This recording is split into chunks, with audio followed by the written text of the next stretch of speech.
Welcome students to Session Zero University. My name is Professor Rainier, one of the many teachers here at the university, but for right now, I am your orientation representative.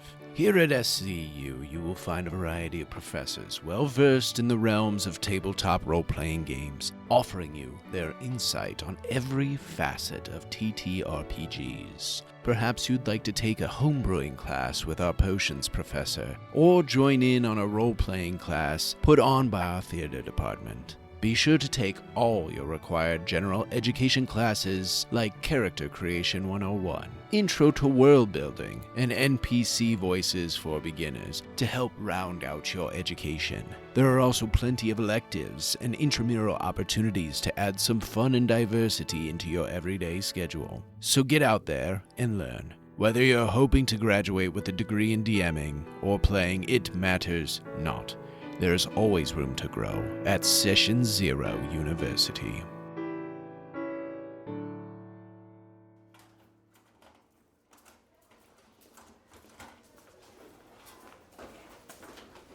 Hello, students. Please sit down at your tables and take out your books. And, you only have D&D books.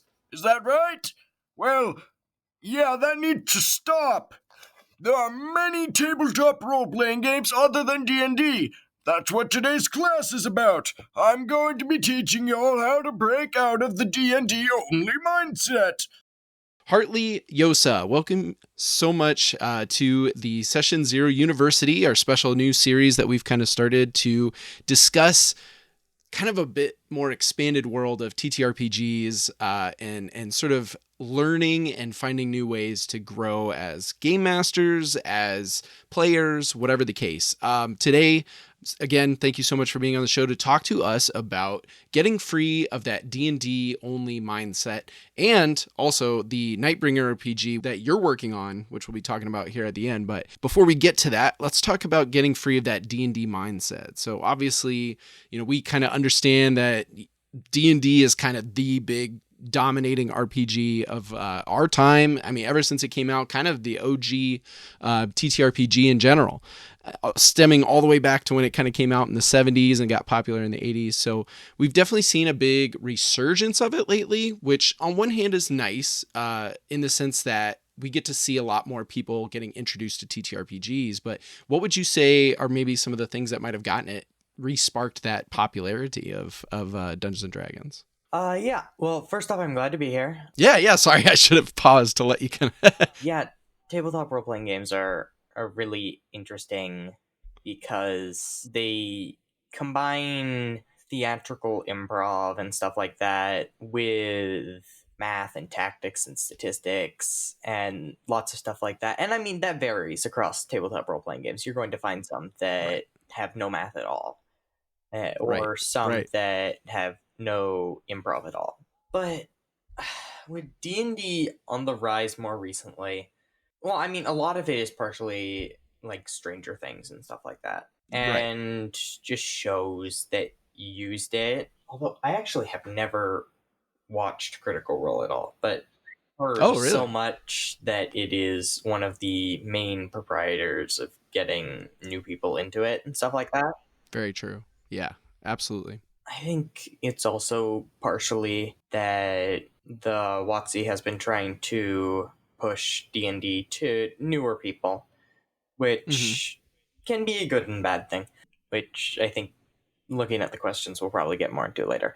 I think it's just, a lot of it is word of mouth, because if one person gets it and then they get some friends in on it, I think a lot of it is word of mouth, and probably also the fact that people that used to play it some of them are becoming teachers, and then they open up a lot of stuff which then gets other people into it, right? Who then go and word of mouth again. Absolutely. I've definitely heard of plenty of school, what's the word? Like clubs and stuff like that have started implementing like a D&D program that some teacher usually is in charge of or something like that. So yeah, definitely kind of seeing that as a way that D&D kind of gets introduced into society. Because a lot of times when you, like, during the beginning of Dungeons and Dragons, it was mostly teenagers and stuff that were playing it a lot. And then it kind of disappeared for a while because they were probably all a lot more busy and, like, no longer had the time for it. And now I think part of their resurgence has been people remembering, oh, hey, that game was fun. Why don't I play it? Right. And seeing it in the media, like you mentioned before, like seeing it in Stranger Things and being like, oh man, I want to get back to that again. I want to play that again. We should do that. Yeah. So obviously we see that D&D has kind of become one of the most popular TTRPGs, in existence. But with that being said, we kind of want to, there's so many TTRPGs out there. Why would you say, or what would your argument be for kind of why we should move kind of towards other RPGs and maybe step a little bit away from D&D and the excessive focus on D&D? So the thing with that is that people a lot of the times say that I like D&D, I know how to play D&D, why don't I just homebrew D&D for my means instead of learning a whole new system? Right. Which, in some cases, it's good, but I think it's interesting to be able to see how other systems tackle things, right? Right. Like, there are some really interesting mechanics that aren't D&D like at all. Like, homebrewing them into D&D just really wouldn't work. Right. But these mechanics are interesting. Yeah. And, like, are fun to play with and bring up good situations at the table and stuff. Mm-hmm. And there are a lot of things that just can't be homebrewed well into D&D without making it like a slogfest. Yes. Because with Dungeons and Dragons, it was originally meant to be strictly one setting, right? Mm-hmm. With the Forgotten Realms. But then WotC has been expanding it so that you can play in a lot more things. And to do that, they have to spread the rules a little bit thin. Right. Which means that it's not as specific on some things. Like, if you want to run a heist game in Dungeons and Dragons, it is doable, yeah. Right? I've done it before, and it can be really fun. Yeah. You can run a heist, and, like, using the rule set, mm-hmm. But then when you're sneaking around the corner, everybody's rolling stealth, and That's all you're doing. Yep. There's no other way to sneak. It is just the stealth score. Because to spread itself so thin so they can cover everything, it has to be mediocre at everything. Right. Then, in opposition, if you were to run a heist game in, like, Blades in the Dark, right? Mm-hmm. It gives you a completely different feel, and the system is structured so that it feels like a heist. Right. Right? So it has things like flashbacks mm-hmm. and, like, changing plans on your feet. And it has, like, it's sometimes easier to get immobilized and stuff like that. So that it gives you more of that feel like, oh no, Billy's down. What are we going to do in the plan without him? Right. Not necessarily dead, and it has mechanics for the police and, like, stuff like that, and people trying to stop you. And although you can certainly have pre-planned police and complications and stuff in D&D, it's just nowhere near that level of, like, mechanically built in that, like, you don't know what's going to happen when you enter into this heist. Right. And the mechanics, every single thing you do is changing a bunch of other stuff. Yeah.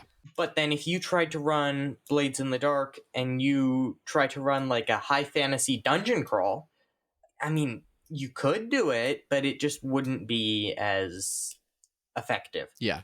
So a lot of games like that are very narrowed in, mm-hmm.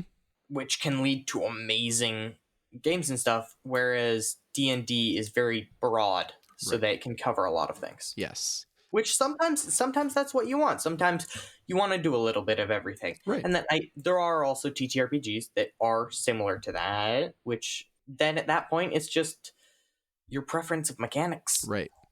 I think that's a good way to put it too, is that, like, yes, anything could be done in a singular system to some extent, it's just not going to be as fun. It's not going to be as smooth, and it's not going to be as immersive as, we would want as people that are trying to create these collaborative stories with the other player or with the players and so on and so forth. We want that system that actually fits the narrative and fits the story that you're trying to tell. And to do that, you're going to need those mechanics. We saw that a lot at Session Zero Heroes when we did our Benders and Brews series, which was in Avatar: The Last Airbender, Avatar Legends, which is set in Avatar: The Last Airbender. And there are some really interesting pieces or mechanics inside of Avatar Legends that really create that sort of like emotional focus on things, the inner turmoil of your character, That system is very narrative based. Right. It's been a while since I haven't actually played, but I've listened to a lot from a few different places where it's very heavily narratively based. Like healing requires talking and bonding with the rest of your party members, and a lot of your skills can be used inside and outside of combat and stuff like that. Yeah. It's less like numbers focused. It's a little bit more, narrative, as you mentioned before. So, yeah. And like that kind of game where it is very narrative focused and you start out with a lot of secrets. Right. And slowly revealing that over time. I feel like that would be a great game to play with a group of strangers at some sort of club. Oh, yes. Right? New people that you aren't familiar with. Oh. Yeah. So like some games require lots of teamwork and stuff like that. So I really feel like there are different games for different situations. Huh. I never really thought about it that way before, but that is a really good point. Like knowing who you're going to be playing with is like D&D, I would say, is pretty collaborative. I mean, I guess you can really pick it up with anybody, anywhere, anytime, but I think there's enough in it that's very focused on teamwork and having a party that's cohesive. But yeah, that's a really good point. Like Avatar Legends could be a really good game to introduce to a group that doesn't know each other, and therefore you don't know their tendencies, and then there's secrets that you're eventually going to lead, and those kind of get translated both as the players but also within their character. That's really cool. I never thought about that before. That would be an interesting way to kind of categorize RPGs. Yeah, because like Pathfinder, I feel like could go either way. Because if you pre-plan and have a really nice party composition, it can be great. Yeah. But then also a lot of the times the characters like by themselves are fine. Because Pathfinder allows you to be so specialized. Right. That if you just make sure that you're not all wizards, other than that, you can just do your own thing. Yeah. I think that kind of playing off of this idea of sort of playing with players that you don't know very well. One thing that I've always noticed, and one thing I love to do when I do Powered by the Apocalypse games, so anything from Masks all the way to, we've done Escape from Dino Island. We did a really fun one with that. And I love to go behind the scenes to each one of the players before we get started and say, okay, I want you to make some sort of like secret mission or secret goal that you have that the others don't have, right? You're all going to be in the same group. You're all going to have kind of this singular go-to. We're going to defeat the monster. We're going to get off this island, whatever the case. But saying to them like, hey, I also want you as a person to be focused on one particular weird thing, right? Yeah. And if you do that with people that know each other super well, the problem is that they have tells. It's kind of like poker, right? Like I know that he's bluffing, or I know that he's got a secret, or I know he wants me to go to this particular thing because he knows this guy outside of game, right? Yeah. So that's a fun idea, is like there are certain games that work with the idea of new people and being able to kind of play around with the opportunity to create some like added drama and added character stuff. And then there's some that don't. I think also a lot of games work differently on the DM side, right? Or GM, whatever term is used for the game. And sometimes it's completely different than with the player. Sometimes a very narrative system can have a very crunchy GM side. True, yes. And stuff like that. So I think also finding a system that works well with your GMing style is really important. Like I know the Dark Eye has its lore and maps and terrain and stuff like written out in so much detail that in a map this size, like a huge map, there's at least a paragraph for every single town. Wow. something like that. Sure. And Dark Eye is a popular tabletop role-playing game in, I believe it's Germany.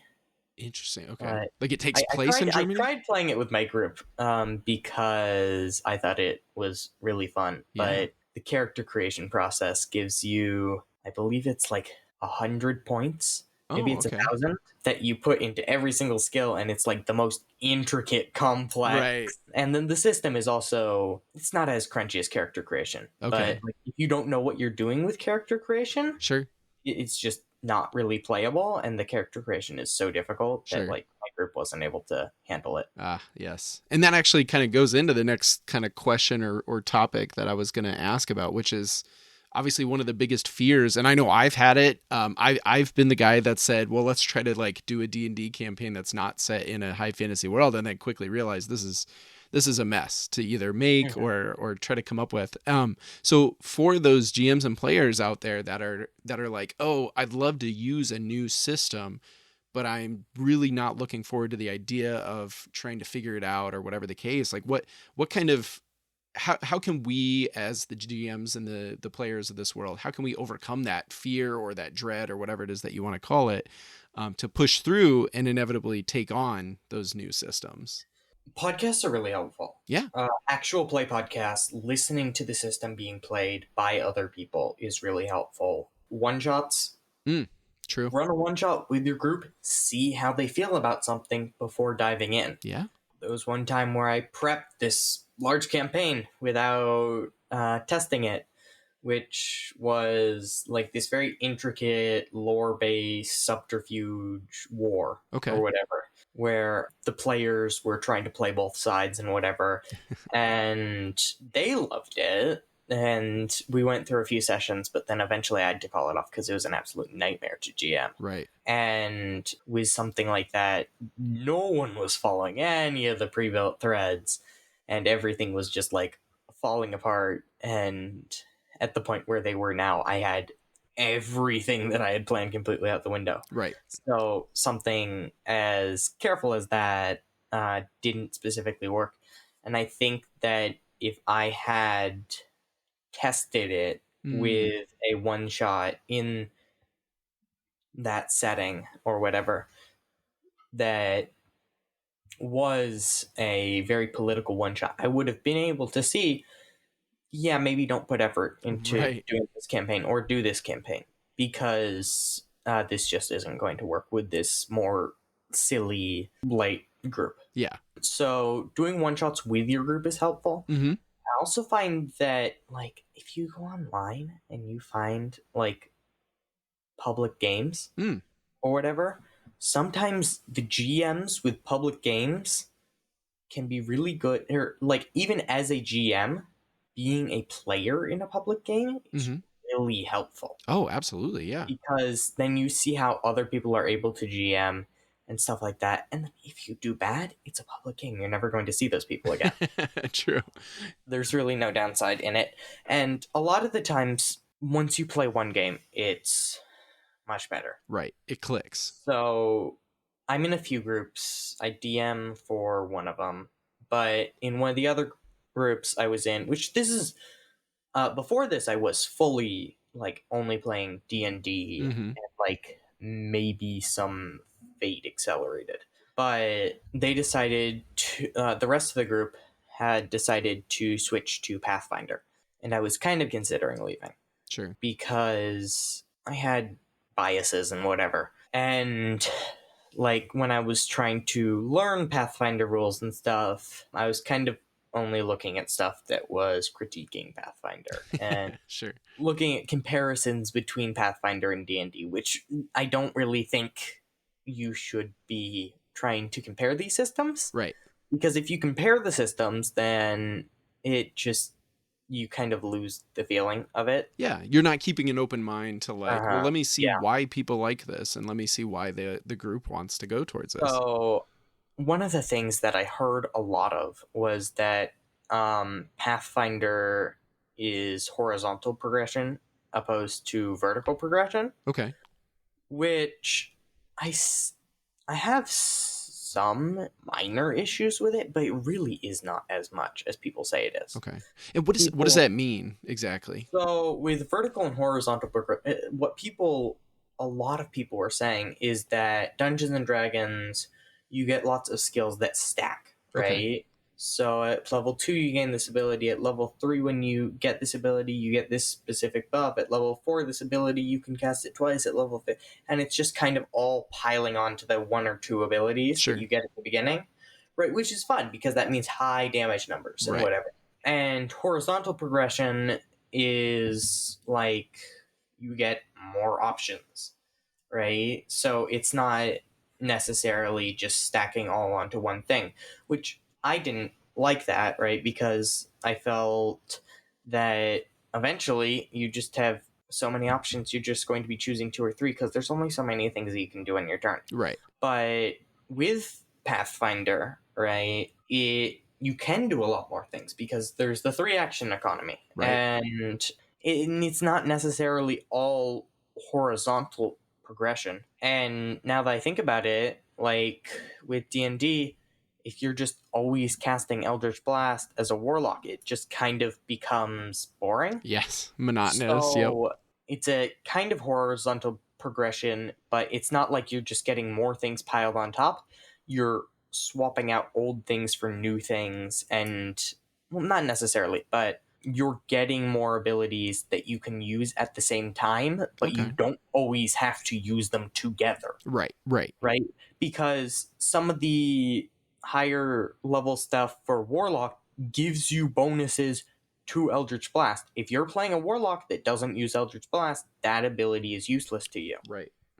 But in Pathfinder, if you're able to get abilities and stuff due to it being more horizontal than vertical, it's not specifically for one thing, and they're more versatile. Sure. So there are going to be situations where an ability that you have that you might not have really made much use of up until this point is now incredibly useful because the situation is there to use it. Interesting. So what eventually sold you on Pathfinder enough to kind of stick around with the group? I played one game. And that's all it took. I played one game and it was fun. Awesome. Okay. And then, once you start playing it, you're going to know whether or not you like the system. I like that. So, highlight here. First thing to do, obviously, is kind of determine both as the GM and as your group what kind of RPGs you're looking for, right? What kind of stuff that they're up for. If I'm a GM that really likes more of a narrative feel, I might be looking at some of the Powered by the Apocalypse games, for example. And then I need to look at my players and say, well, do they also enjoy kind of a more a narrative feel type situation? Because if they do, and they're not looking for like a heavy numbers crunchy game, maybe this is the right fit for us. We can find something within the narrative genre of TTRPGs to pick from. And then from there, it's a matter of, like you've just been saying, do a one shot, do one session and just kind of get a feel for it. The beauty of it is that a lot of TTRPGs usually come with, these pre-written short campaigns. I know I go back to Avatar Legends a lot just because that was what kind of started our podcast, but they have just in the book, they have like 5 or 6, I think, different little one shots that you can do. So taking those two things as DMs and as players out there who are like, I'm so used to D&D, but maybe I should look into other things, but I'm a little nervous. Figure out what genre of RPG you're looking for, what kind of themes, and so on and so forth. Talk with your players, combine all of that information, and then try something out. Don't overcommit to something. Yeah, and I think there's also the price point, right? Oh, also true. Where buying a new tabletop role-playing game can be pricey because tabletop role-playing games are expensive. Absolutely. They can be. They absolutely can be. But if you look online, most of the times, most tabletop role-playing games have a starter pack. Yeah. Something like that for free or for very cheap online. Absolutely. Where you don't get the full rules. Mm-hmm. You get a starter pack, part of the rules, most of the time for free. Yep. You test with those rules. Yes. If your players like it, from there you buy the rules. Yes, I like that. And like you've got free RPG day is an awesome, like every year, every comic book store, every board game store, most of them, will get like the huge pack of just different little bits and pieces of RPGs so that you can try them out, right? Which is always really exciting. Or like you could go to, what is it? Drive Through RPG is a great place to get them, and you can find, like you said, cheap or free. I mean, goodness, like $1 to free, and you can get, you'll have access to just like all sorts of things. What other resources can you think of that would be really helpful towards somebody that wants to try out a new system? So for trying out new systems, a lot of the times game stores will just let you grab a rule book and use it in the game store and then put it back. Oh, that's true. Yeah. If they got like a little library of, stuff. A lot of the times they have play areas or whatever. Yeah. You and your group could go there, test out the rules. If you like it, then you buy it. Right. I don't think you should ever really be buying a rule book before you've tested it out with players. Now, I'm saying this as I'm thinking about how I just bought the rules of Blades in the Dark before testing it. Sure. With my players, but it's just a fun system. Yeah. So, yeah, absolutely. Even if I don't end up playing it with other people. I've also been very guilty of that. All the Kickstarter campaigns that I've kind of just jumped on because I'm like, that just sounds cool. I don't know much about it, but it sounds great. So yeah. It happens. And the thing with Kickstarters is you can't really test it. That's true. Right? Yeah. So sometimes you just buy games because you find the game fun. Yeah. And from there you can find groups that want to play that game. Absolutely. And then sometimes you're going to be buying games for your group. Mm-hmm. And I think there's a difference there. I think also when choosing a game for your group, you start with what you can handle, right? Right. So before you think about what the players' preferences are, whatever they want to do, you need to figure out what you can handle. Mm-hmm. Like, do you want to be doing world building? Do you want to be doing settings? Do you want to be doing a lot of math? And, like, do you want to just be sitting back for 30 minutes while the players talk amongst each other? And you get to just be like, and then find a list of RPGs and then go to your players and then figure out what they want to do. Yeah. And whatever. Now, actually, I'm not sure if it's in the Player's Handbook or Dungeon Master's Guide for Dungeons and Dragons. There's a little section at the front about figuring out what type of players your players are. Okay. It's a great resource for finding other games that aren't D&D. Right. Because it gives examples of stuff that I think using that would be helpful in finding players. Absolutely. And as we mentioned before, different players are going to be better for different scenarios, for different TTRPGs, for different systems, for different mechanics. So there's definitely a lot of opportunity there.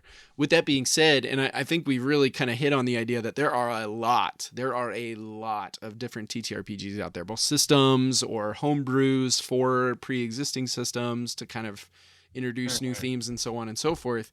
With that being said, as somebody that's working on one yourself, what have we seen as some trends that are kind of starting to emerge as far as TTRPGs go? I've seen a little bit. It's not much, but I've seen a little bit of a rise in GM-less games. Oh, okay. Which are really fun. Sure. I've seen a lot more movement away from just fully combat-focused systems. Yeah, I think I can agree with that. I think I've seen a bit of a lean narrative. Yes, exactly. And everything is going rules light. Yes, absolutely. It's just going more and more rules, which, like, that's a good thing. Yeah. Oh, absolutely. Because it means that a lot of them are a lot cheaper and you can get a lot more and try out a lot more and they're easier to get into. But then I also feel that sometimes it's a bad thing because rules light systems, they're hard to do longer games in. Sure, yeah. And sometimes you do want that really crunchy feel at the table. Right. But then they're so much harder to make. Yes, absolutely.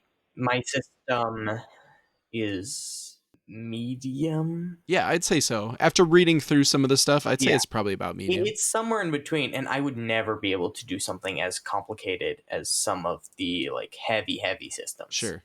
Like, Pathfinder's freaking crazy. Oh, yeah, absolutely. And then that's just, like, tip of the iceberg. Sure. Things get much more in depth from there. But a lot of trending towards rules like Zines have been rising in popularity, just like short Yep. games, and then games specifically built for just one shots. Yes. And I'd actually go off of that too, and kind of putting those two things together. I've definitely seen a lot of them that are, it's explicit to some pre-existing media, right? Like Avatar Legends, because people wanted to Yeah. play in Avatar Last Airbender. Mhm. And the whole system is just built around that, so it's very like Yeah. straightforward. I saw one during the last time we went to, or the last time they had the RPG day. One of them I remember seeing was for RuneScape, and it's an entire TTRPG just built explicitly around RuneScape. Which I thought was so interesting how much that's like exploded after just, you know, being what it was way back in the day. But yeah, it's, and so they're taking that idea of like, let's keep it very narrative, let's keep it very short and sweet, and let's kind of make it toward, I completely agree, towards like kind of a one shot feel. It's really hard to run like super long term games in these things.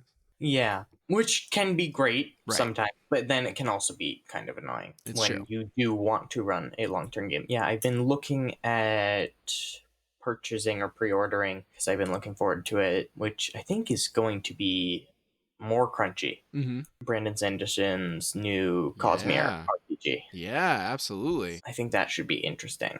I agree. Yeah, that's going to be exciting when that comes out. My wife's a big fan of the whole series, and she's not super into TTRPGs, but I feel like that might be a way to get her into it, because I know she think loves you the could books. definitely.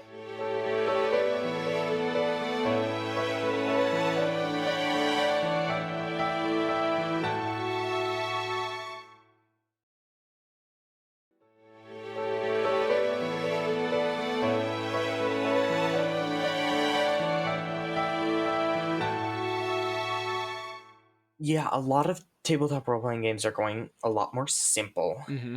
A lot of them are moving away from the D20. Yes. So they're discovering other dice systems, and a lot of them are using dice pools or a D100 system. Sure. I think two that I've seen is either D100 or just D6. Yes.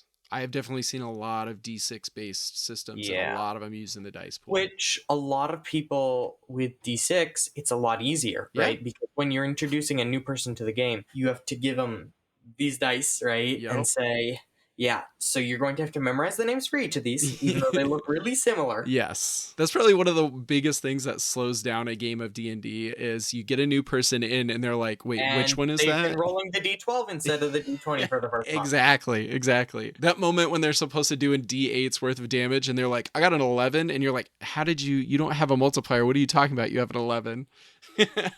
So a lot of dice stuff changes, which dice, sometimes people just choose dice Right. for no reason.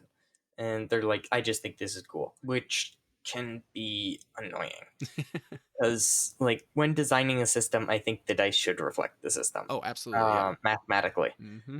Like, pools and stuff like that have been coming into popularity, where, like, you're getting a bunch of D6 and then you're trying to just roll sixes. Absolutely. Right? 1 6 equals a success, and then you add, instead of modifiers, you're just adding more dice. Right.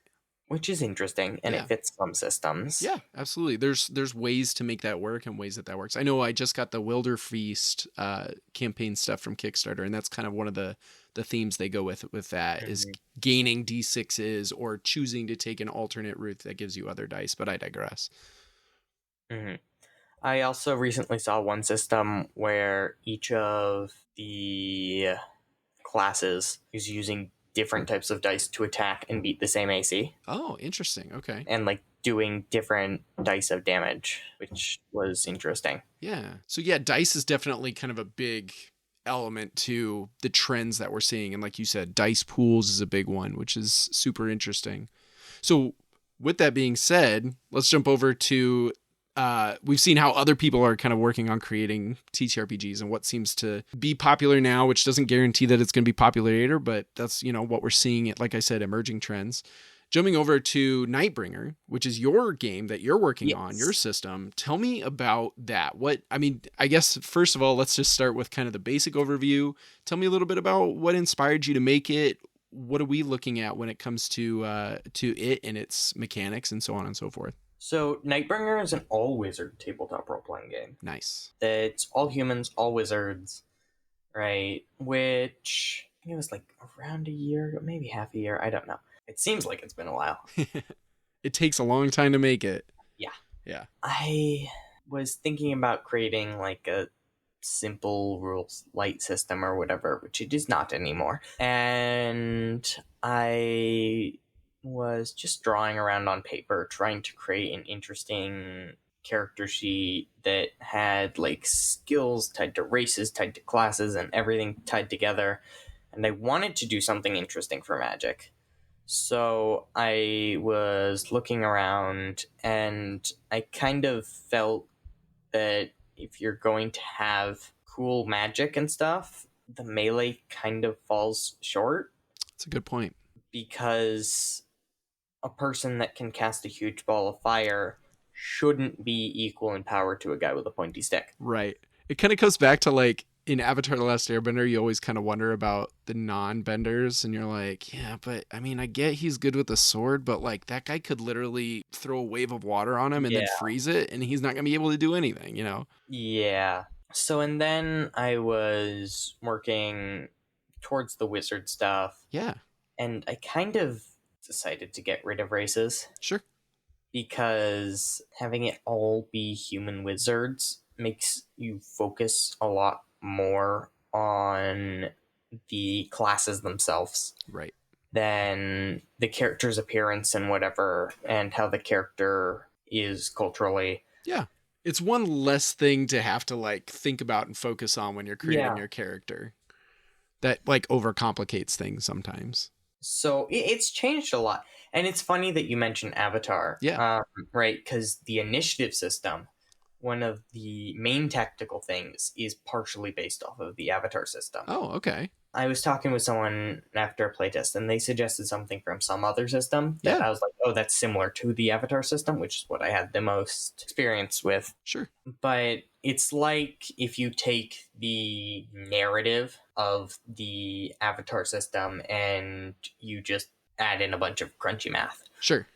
So my system, it's meant to be simple to learn. Mm-hmm. It still is much easier than Dungeons and Dragons. And one of the main things is when creating a character, getting that character sheet ready is just so much more simple. Sure. Than any other system I've seen. Okay. Which is great. Yeah. It's the initiative system is meant, it's in 4 different rounds. Okay. Right? Like how the Avatar has, I think it was three different rounds. Yeah. Yeah. Based on like kind of what you want to accomplish within your turn. So unlike that, there are 4 different rounds, and the more powerful the spell, the later it goes. Oh, that makes sense. Okay. So, but then if you get attacked before you're able to get your spell off, there's a chance of dropping it. Ah, okay. More risk, more reward type thing. Very cool. And not like fully dropping it so you don't get a turn. I used to do that and people got pissed. Oh, absolutely. So I had to change it up a little bit. Sure. But with the initiative, it makes things a lot more interesting. Yeah.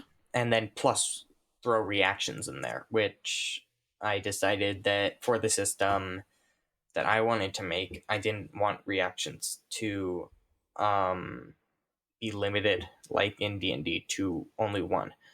If you want to burn through all your stuff, go ahead and do it. Okay. So, and the entire system, it's built around the fact that wizards are squishy. Sure.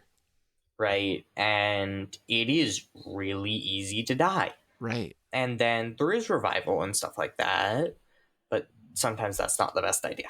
Interesting. So with the way the turns work, and thinking kind of just because Avatar Legends is kind of a framework for this, or an idea that, you know, we can grasp onto, it almost kind of feels like almost like a duel, like a wizard duel in a sense. And like you said with like reactions and stuff. So like I'm going to take a really powerful spell. it's going to take a little while to get there, right? I might get attacked by the other wizard that I'm fighting in the meantime. And then along the way, there's going to be reactions to like, and maybe I'm wrong here, but like to kind of like block a little bit or even. So by reactions, there are some blocking stuff, but Okay. it's mostly spells. Right. Other spells, which like every spell has a cost in mana or soul or Yeah. figure out what to call it. We've been debating between a few names, but every spell has a cost, right? Including the reaction spells. And because of the fact that wizards are squishy and wizards burn out fast, I want the feeling that you burn out fast. Yeah, absolutely. Right? And combat is very fast. Yes. So you have 6 mana per level. Sure. And each spell is going to be costing 1 or 2 at first level, right? So that's 3 to 6 spells, including the reactions, which reactions tend to cost more. That makes sense. So using a reaction, it's pricey. Yeah. And some of the reactions are re-rolling dice, some of them are mitigating damage and stuff like that. Okay. I believe there's one that does damage to an enemy when they attack you, and some movement stuff. But it's a lot more pricey to do something not on your turn than to do it on your turn. Sure. That makes sense. And when I've explained the initiative system to people, sometimes they get confused. And actually, I once tried playtesting the version that they thought they were going to play. Okay. It didn't. It sounds like a good idea, but Sure. it's not. Which is where everyone is acting separately and they have a certain amount of turns to charge up their spell and then they play it. So the way that the system, which is like, okay, so I cast this and then in 2 rounds I'll be able to cast this and then in 3 rounds I'll be able to cast this, which sounds like it would work, but it just doesn't. Right. Sure. Like, players are nowhere near coordinated enough to be able to do that. Yeah. No, that makes sense. And I mean, hey, that's why we do playtesting, right? But what I have now is there are 4 rounds. In these rounds, right, at the beginning, so it's 4 rounds in a cycle, and the cycles are broken up. At the beginning of every cycle, the players talk and deliberate, and then everyone tells the DM which round they're going on. Oh, okay. So everyone tells the DM which round they're going on, and then the DM says when the enemies are going. Mm-hmm. Right? And you can obviously have multiple people that are going in round 2 or something like that. Everything in the round happens simultaneously. Okay.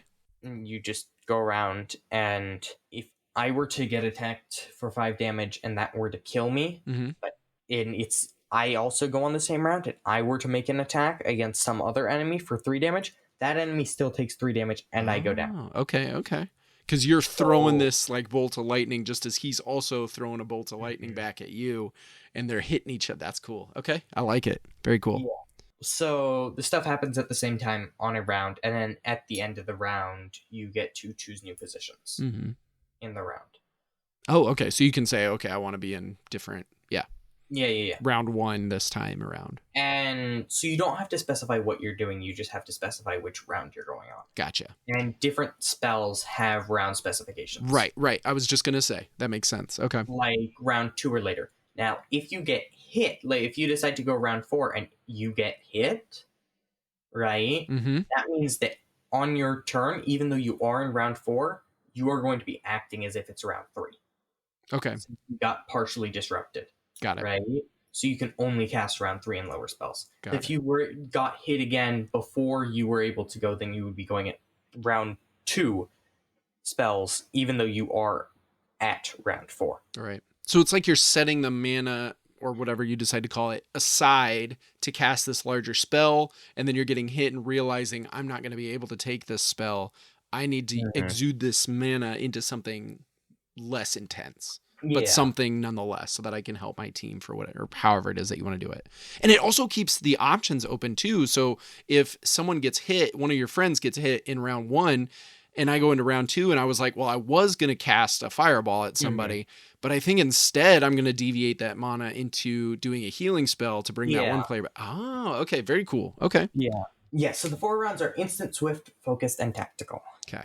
Oh, that makes sense. Very cool. I like how they're named based on the speed at which you're casting a spell. Okay. Very cool. Now, the other thing, which I forgot because this was semi-recent, Sure. is the 4 ability scores are kind of unique to the system and Absolutely. unlike other systems because they're used both inside and outside of combat, Mm-hmm.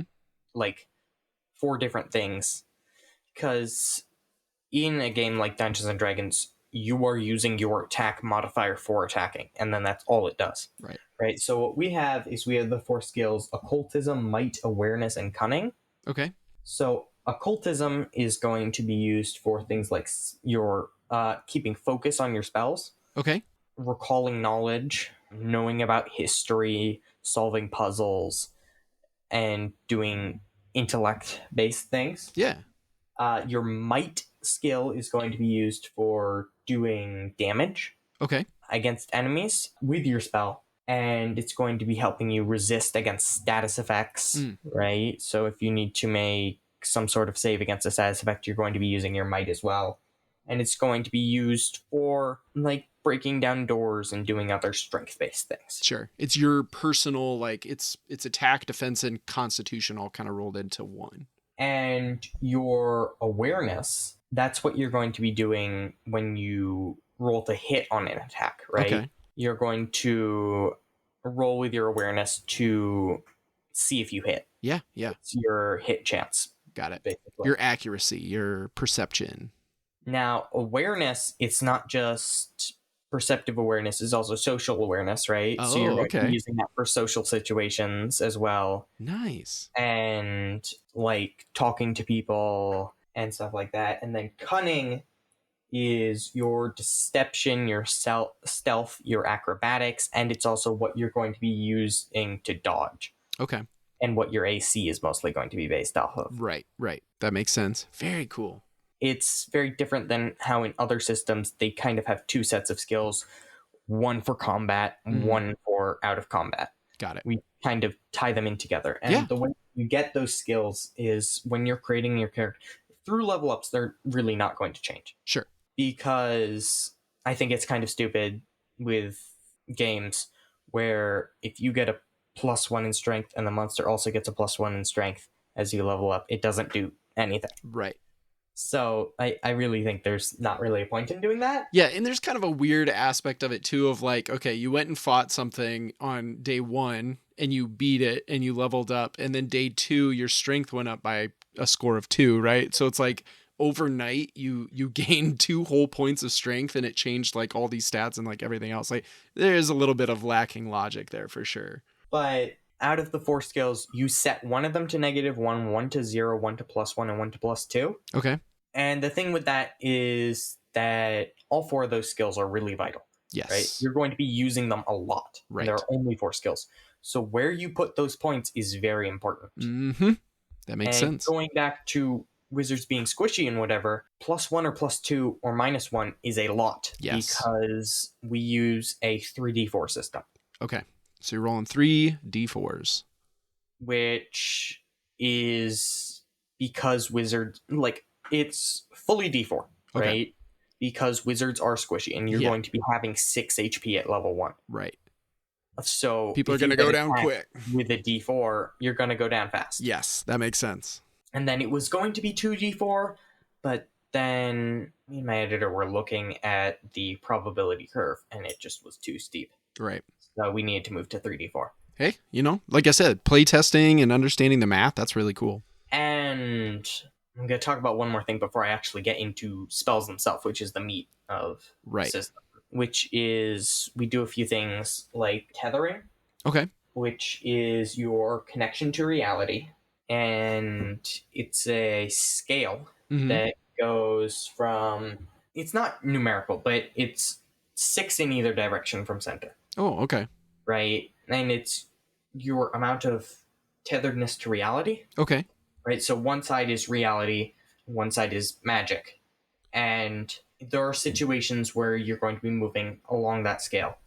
Right. And when you move towards magic, right? Because at level 1, you're going to be, and it's consistent for every character, you're going to be having 6 HP and 6 mana. Okay. Right? To start. When you move towards magic, you get +1 mana, -1 HP. Okay. you move again, +1 mana, -1 HP. Right, and it continues Then to stack. in the other way, you're going to be getting -1 mana, +1 HP. Gotcha. So it's a balance Yeah. of where you want to be on that. And if you reach either side, right? So if you go too far and you go into magic, you die. Right. And enemies can push you as well in combat. Right. And there are situations that without your will, you get pushed, right? So it's how close do you want to be to risk. Yeah. When you get pushed into the magic side, you die and thinking about doing some sort of explosion, right? Where you explode, Yes. right? And you deal a crap ton of damage to everyone. And on the other side, if you get pushed too far and you go fully into reality, at that point, you lose all your magic. You can't cast it again. Got it. Ever. Oh. So that character basically has to be retired. Yeah. It also opens up a really interesting from within the world perspective and the lore perspective of like this entire group of people that have lost their magic along the way and like what they've kind of had to turn into. Yeah. And on that scale of -6 to +6, you can gain wounds in combat, right? So when you take a bunch of damage and stuff, you can get wounds.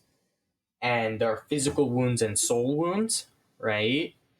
And physical wounds, when you get a physical wound on that scale, the last part gets blocked off. Right? Oh, so then you're close. That means that the barrier of losing your magic is one closer. Right. So you're moving this way, and then it starts moving this way. I know I just realized this is an audio podcast, and I just motioned with my hands, but I think people get it. Yeah, and then the soul wounds do the same thing on the other side. Gotcha. Right? That makes sense. Which does some stuff. And a lot of it is based on recovery, right? So it's going to be difficult to recover. Yeah. From a lot of your stuff. Now, going into the actual classes and magic and stuff, which is the important stuff. Well, hey, the mechanics are important too. Yeah. There are 4 classes, which are the Chronomancer, which deals with time magic, and they're doing a lot of manipulation stuff. There's the Elemancer, which does elemental magic. Yep, There's makes sense. The Transmancer, which does transmutation magic, and they're a little bit unique as they mainly work in melee. Okay. And then there's the Necromancer, which does the summoning and the healing. Awesome. So these spells, unlike other all-wizard systems, because most all-wizard systems I've seen have you doing, like, putting together your own spells on your turn or whatever, and doing stuff, because just for all wizards, you can't just get a few hundred spells. I'm getting a few hundred spells. I'm just going to actually brute force it and write them all out, which is the hardest part. Yes. Currently, I think I have like 25. Wow. And before February, I need 100 more. And writing 100 unique spells is really difficult. Oh, absolutely. I can only imagine. Stuff. But there's a lot of variety and uniqueness in the spells. I'm trying to make them so that you can use it out of combat. Sure. Because it's important that characters are able to do the things inside and outside of combat. So it's very strategic within your party, which I think is really cool. Like you said at the beginning of each cycle. Thank you. I was like, it starts with a C. At the beginning of each cycle, they're talking amongst themselves, like, let's make a plan here. But obviously they don't know necessarily what whoever they're fighting is going to do. So yeah, that's really cool. I like it. Like I've seen during playtests, people buff each other for like 3 rounds. And then the highest damage I've ever seen at playtest was 43 damage. 43? Holy cow. Something like that. Wow. Because they found some sort of loophole in the system, which I had to go and patch. Right. Exactly. Like, it's very cooperative. Yeah. Compared to some other systems where you're just doing stuff by yourself. Yes, absolutely. And things like, D&D and stuff are very have that tendency where one person can kind of just disappear off and do their own thing. And of course, as the DM, you're like, okay, well, now I've got 2 whole stories going on here that I have to try to juggle. But in this case, everybody's trying to work together to make sure that whatever it is they do, because if they all split up, I mean, that's a recipe for disaster. Yeah. I know we're kind of coming to the end of the time and stuff like that. And I don't want to push you too far past. Right. I guess if anything, we'll leave lore and worlds to for people to go explore themselves and check out. So with that being said, where can people find Nightbringer? Where can people get more information on this if they wanted to check it out and possibly get it? Hartly.com, Hartly.com. Okay. Has some minor info, and then it has the links to the stuff that you're going to be needing, like the email list and the Kickstarter. Perfect. Kickstarter currently split up into a few tiers, which this will probably change until February. Yeah. So I'm not going to state any prices and stuff. Yeah, but there's most likely going to be a digital, a physical, and then maybe some sort of box set. Sure. We're still trying to figure that out. And then there are some higher tiers where you get to design spells that go into the rulebook. Awesome. Or you get to play in a campaign with me, GMing. Nice. And some other stuff. Sweet. Check it out. Yeah. Look at the tiers. See what you can do. Yeah. Right. Yeah, and also, of course, I'll point out, if you check out our links, wherever it is that you find that, especially with like Linktree and so on, I'll definitely have a link to the Kickstarter there as well. So if you're listening to this right now, Hartly.com is a fantastic way to find out about the Kickstarter. Or if you check out our links, you'll see it in there as well. So one way or another, check it out. It's time for intramurals. One of the things that we like to do for Session Zero Heroes, and as I mentioned before, this is a new sort of series that we're doing. And so the idea that we have here is, when we were talking before this, you mentioned all the wizards and all the magic kind of focus going on with Nightbringer. And I thought, well, this is one of the games that we wrote up, and it seems like the best one. So if you have that link, do you still have that link that I sent on the Word document? Yes. Okay, sweet. The random word generator? Yes. So it's just a random word generator. And the idea here is that you're taking, I'm going to say we can do 10 random words. And you take 2 of those words, put them together, and you're creating a spell using those 2 words. And we'll just describe what we come up with. So jump in there. Feel free to do that. I can start. I have... Ooh, okay. This is an intense one. So I have detached design. Which in my mind, I imagine some very like horrific, disturbing spell of like a person, and it like they cast detached design on a person, and it separates like a limb or something like that. Like its whole purpose is destroying things from whatever their initial design was. So there's one of mine. Yeah. So 2 here are volatile productive. Okay. Which I think could put someone into that mindset where you're listening to a podcast and you spend 3 hours cleaning up something.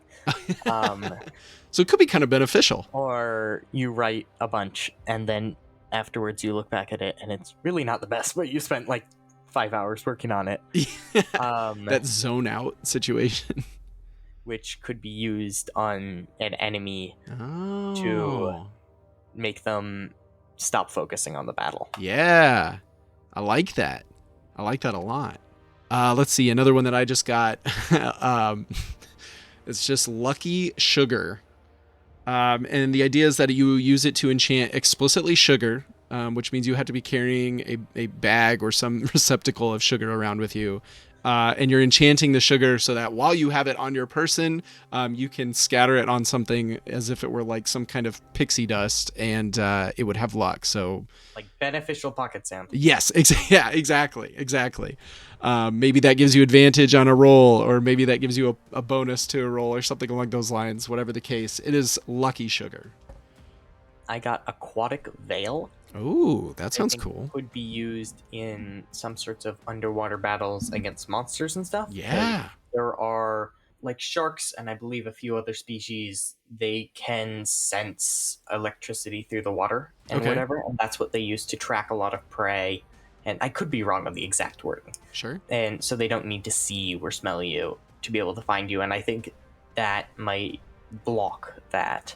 Nice. And kind of make you invisible to them. Or if you're playing in a more sci-fi-ish, it could also block radar. Ooh, yes. Ways of tracking you underwater. Nice. Go incognito mode. Very cool. My last one that I've got here is Mysterious Table. It's very similar to Unseen Servant, but instead of an unseen, like, humanoid person that's doing little tasks for you, it is an unseen table. It is an invisible table. It's a very magician-based spell, right? Just setting things there that make it look like they're floating. You can move the table around, so then obviously anything on the table moves. It's not like, floating disc, where it can hold like a ridiculous amount of weight. It's a wooden table. It only holds whatever a wooden table could hold, and a very rickety wooden table at that. But for kind of doing some interesting illusory kind of stuff, it could be kind of fun. I got, which could be catastrophic in some sort of high fantasy monarchy. Oh, fantastic. Destroy government. Holy cow, the whole thing? Wow. A high power spell that automatically instates you as the king. Oh my gosh. That's got to be, talking to D&D terms, that's a 9th level spell right there. That's got to be some instantly. Just, I'm the king now. I like it. Awesome. Well, that's Battle Wizards. Like I said, just kind of a fun short game. Hey, maybe it gives you some ideas for some spells that you can add into Nightbringer. Who knows? But Hartly, I really want to say a huge thank you for being on the show, for joining us, for sharing your insight, and for sharing your expertise within the world of tabletop role-playing games, and for telling us all about the amazing upcoming TTRPG that is Nightbringer. Yeah, thank you for having me. Absolutely. And of course, if you're listening, once again, be sure to check out Nightbringer. Head over to hartly.com, or, of course, we'll have links as well to make sure that you get to the right place. We'll see you guys next time.